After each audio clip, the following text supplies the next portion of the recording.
नारायण नारायण। आज का विषय है अनन्यता में ही भक्ति का जन्म होता है। भगवान के बिना भक्ति नहीं होती। जैसे सौभाग्यवती कहने पर नारी का पति है ही ऐसा माना जाता है, वैसे ही भक्ति शब्द का उच्चारण करते ही वहाँ भगवान है ऐसा माना जाता है। भगवान ही भक्ति का प्राण है। भक्ति और माया दोनों भगवान की स्त्रियां हैं, किंतु वे दोनों सौतेली पत्नियां हैं। दुनिया का यह अनुभव है कि दोनों सौतेली नारियां एक घर में सुख से नहीं रहती। यदि हम माया को दूर हटाना चाहते हैं तो भक्ति को अपनाएं, तब वह माया को अपने आप दूर हटाएगी। माया का प्रभुत्व कम हो जाने पर अपना काम सफल होगा। व्यायामशाला में जाने वाला और न जाने वाला, इनमें थोड़ा फर्क तो नज़र आना चाहिए ही। व्यायामशाला में जाने वाले के शरीर पर कसरत के गठीले होने का कुछ असर दिखाई देना चाहिए ना। वैसे ही जो भक्ति करता है उसकी वृत्ति में तनिक फर्क दिखाई देना चाहिए। यदि हम चाहते हैं कि हमें विद्या प्राप्त हो तो हमें विद्वानों की संगति करनी चाहिए।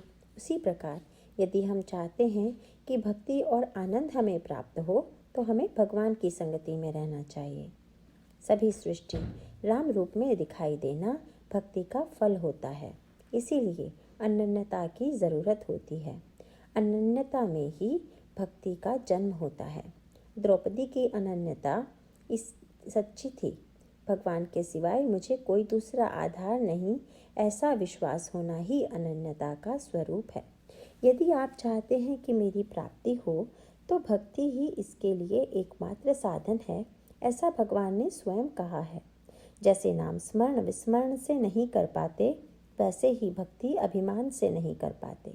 मानो किसी आदमी का विवाह हुआ है, वह कल ब्रह्मचारी था और आज गृहस्थ हुआ, फिर भी उसके सभी व्यवहार और व्यवसाय चलते रहते हैं। वैसे ही हम भगवान के होने पर भी हमारी गृहस्थी के व्यवहार पहले की तरह आसानी से चलते रहते हैं। जो बात होगी वह हम ईश्वर से कहें। भगवान के अस्तित्व का भान रखने के लिए भगवान से कहकर हर एक काम करें। भक्ति से भगवान सत्ता है और फलाशा अपने आप कम होती है। इसीलिए हम उपासना या भक्ति बढ़ाएं।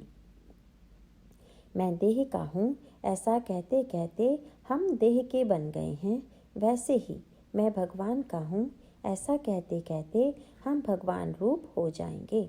किंतु ऐसा होने के लिए सगुण उपासना की आवश्यकता है। रास्ता चलने के सिवाय जैसे हम घर तक नहीं पहुँच पाते, वैसे ही सगुणोपासना के सिवाय हम उपाधि रहित नहीं हो पाते।